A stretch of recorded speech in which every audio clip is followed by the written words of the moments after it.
Hello everyone, কেমন আছো তোমরা সবাই? আশা করছি সকলেই ভালো আছো। আজকে আবারও একটা নতুন ব্লগ নিয়ে চলে এলাম। প্রথমেই বলি, বৃষ্টির কারণে ব্যাকগ্রাউন্ডে প্রচুর আওয়াজ হচ্ছে, প্লিজ একটু অ্যাডজাস্ট করে নিও। দিনটা ছিল 29শে আগস্ট, শুক্রবার, আর আমরা গিয়েছিলাম আমাদের পন্ডিবাড়ি স্কুল মাঠে টুর্নামেন্ট ফুটবল খেলা দেখতে, যেখানে প্রতি বছর এই দিনটাতে খেলা হয়। একদিন ধরেই হচ্ছে খেলা, আর যেহেতু বিকেলে আমার পড়ানো থাকে তাই আমি সেভাবে খেলা দেখতে যেতে পারিনি। আজ হচ্ছে ফাইনাল খেলা, তাই আজকে একটু সময় বের করে ভাবলাম যে না, একটু খেলা দেখে আসি। তো তোমাদের কাছেও ব্লগটা ছোট্ট করে একটু শেয়ার করতে যাচ্ছি, আশা করি তোমরা পুরো ব্লগটা স্কিপ না করে দেখবে। তো এই হলো পন্ডিবাড়ি স্কুল মাঠ। প্রতি বছরই প্রচুর ভিড় হয়, আর এবছরও কিন্তু প্রচুর লোকজন এসছে খেলা দেখতে। যাই হোক, বেশ ভালোই লাগে। আমাদের বাড়ির পাশে স্কুল মাঠে খেলা হয়, আর এই জায়গাটা হচ্ছে আমাদের বাড়ি থেকে 1 কিলোমিটারের মতো আসতে লাগে। যাই হোক, খেলা কতক্ষণ শুরু হয়েছে না হয়েছে সেটা কিন্তু আমি জানি না, কিন্তু দেখে মনে হচ্ছিল যে খেলা এখনই শুরু হবে। আজ খেলা হচ্ছে তাষট্টি আর কোচবিহারের মধ্যে। রেড কালারের জার্সি পরা যেই প্লেয়ারগুলো দাঁড়িয়ে রয়েছে ওগুলো হচ্ছে তাষট্টি, আর ব্লু ব্ল্যাক প্যান্ট পরা যেই জার্সি পরা প্লেয়ারগুলো দাঁড়িয়ে রয়েছে ওগুলো হচ্ছে কোচবিহারের। তো চলো খেলা উপভোগ করো, আমিও দেখি, তোমরাও দেখো।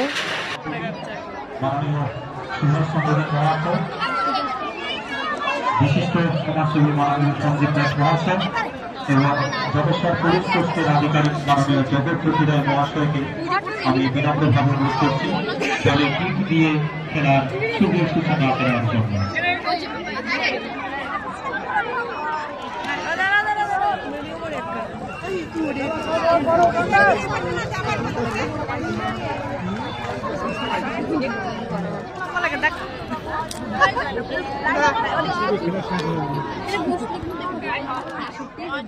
কোনটা ৬৩?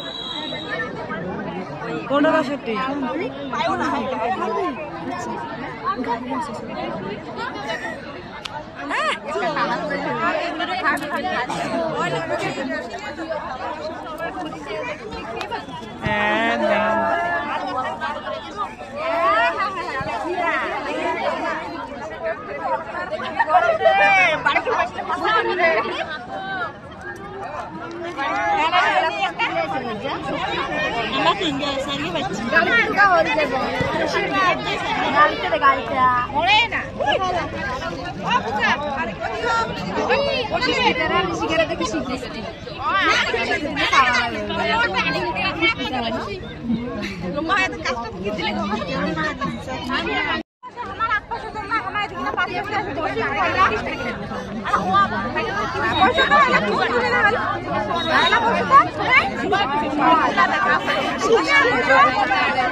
আমাকে নড়াস না।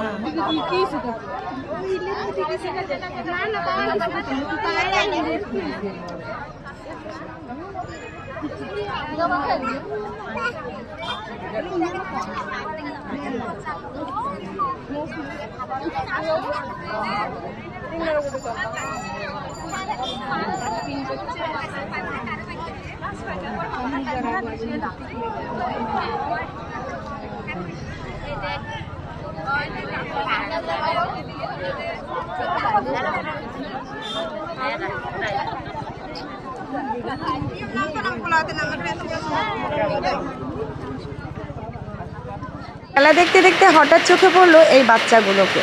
দেখো কি সুন্দর করে ওরা আইসক্রিম খাচ্ছে। আগে এই আইসক্রিমগুলোর দাম ছিল 1 টাকা 2 টাকা করে, আর সেই সময়টা না আমরা খেতাম, আর ওদের দেখে সেই ছোটোবেলার কথা মনে পড়ে গেল। আর তাই তো ফট করে দোকানে চলে এলাম আইসক্রিম খেতে।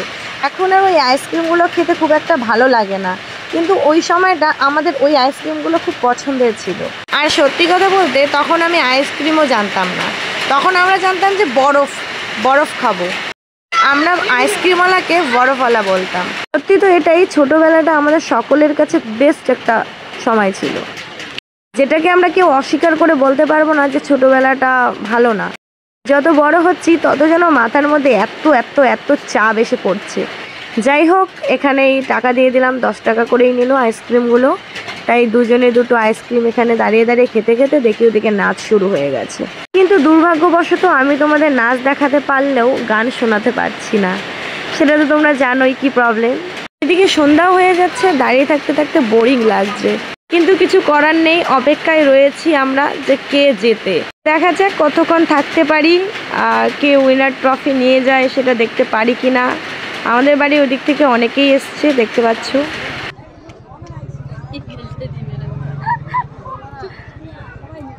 তোমাদের একটা জিনিস দেখাচ্ছি, তোমরা একটু নোটিস করো। এই যে দেখতে পাচ্ছ গাছের ডালে কোন একটা বাচ্চা বসে বসে খেলা দেখছে। ওকে কিন্তু আমি অনেকক্ষণ থেকে দেখতেছি যে ও গাছে বসেই খেলা দেখছে। কতটা ধৈর্য সহকারে ও গাছে বসে খেলা দেখছে ভাবতে পারো। আড্ডা হালদি এখন যদি সে তোমার 62 গোল দেয় তাহলে তো সেম টু সেম হয়ে যাবে।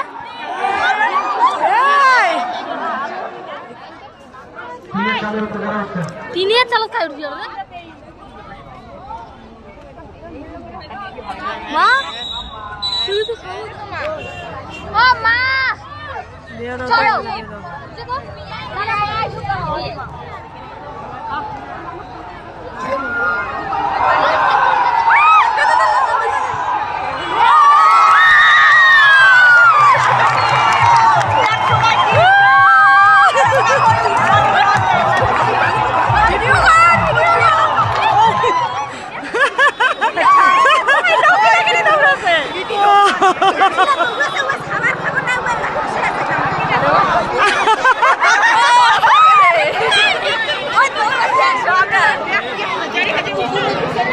তো এখানে গিয়েছে দুটো টিমই ড্র হয়েছে, সমান সমান গোল দিয়েছে, তাই এখানে টস হচ্ছে। আর টস দেখার জন্য দেখো কত কত একদম পিঁপড়ের মতো লোকজন ওখানে একদম ঘিরে ধরেছে। তো চলো এখানে আর দাঁড়িয়ে থেকে লাভ নেই, টস করে যে জিতবে ট্রফি নিয়ে যাবে। আমরাও বাড়ির দিকে রওনা দিলাম, টাটা।